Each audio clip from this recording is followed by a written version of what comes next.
I'd like to introduce myself. My name's Harry Clem. I'm from Winchester, Kentucky. I'm working on my associate's degree in science, which I'm hoping to graduate this fall. I have 5 credits left. I think a unique thing about me for you younger people is I'm 61 years old. And it just goes to show you're never too old to keep learning. And that's one thing I've learned throughout the life. There's always something new or something happening.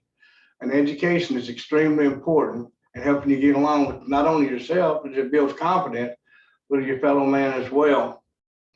My journal title is Applying Communication Concepts. It's very important that you apply them, because after learning them, if you don't apply them, it's like having a sports car with no gas, or a hammer with no nails, or even the best thing to remember is to go buy a smartphone with a dead battery. Does no one any good.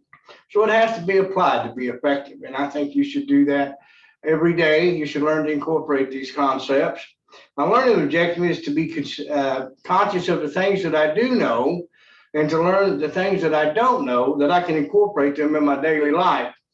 One of my favorite chapters in Unit 1 is Chapter 1. Talks about misconceptions. That's Interplay Chapter 1, page 16, is that we always think that understanding, not all communication needs to be understood.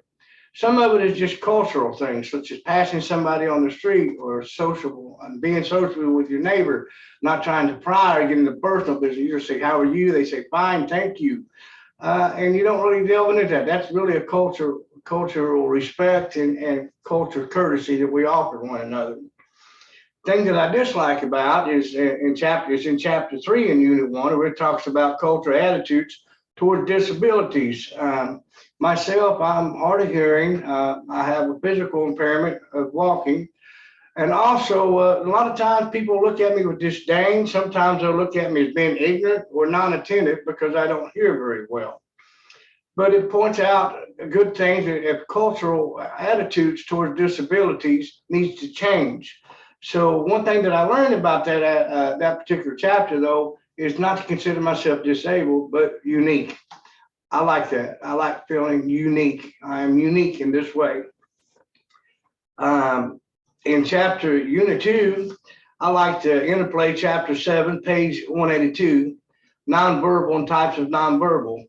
That we have to keep in mind that the types of nonverbal communications is wide and varied, and it's always taking place. I find it very interesting after reading this chapter and studying these concepts that we really do communicate all the time. Whether we speak in it, even if we don't answer a question or something, we communicate it by being silent. Silence is also a form of communication. What I didn't like in Unit 2 was the fallacy of helplessness. Sometimes we need to do reappraisal, and we need to reflect back on what was said and who the message is from and what the content of the message is, because sometimes we can give a feeling of helplessness. It's a fallacy of helplessness, because we're not all helpless. If we have the tools to help us to get out of this mindset, we need to use our minds, our intellect, and our communication to take away that feeling of the fallacy of helplessness. My conclusion is that my speaking style is task-oriented, and I've learned to do this because of the different job sites I've worked on, being in the industrial industry. I've had to deal with the general health and general public, so anything that we've done had to be precise and step by step to protect the welfare of the general health of the public.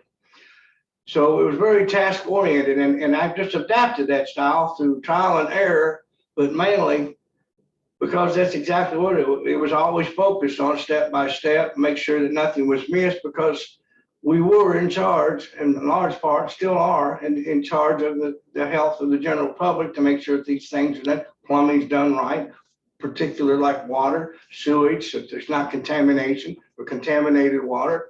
These things are very important, and each thing in our code book is really broken down step by step, and it identifies everything with a definition to understand what we're doing and why. It's extremely task oriented. So that's where I picked that up from.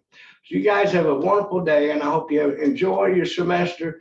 The professors have been good. This online learning has been magnificent for someone such as myself with such a busy schedule. You all have a good day, and farewell.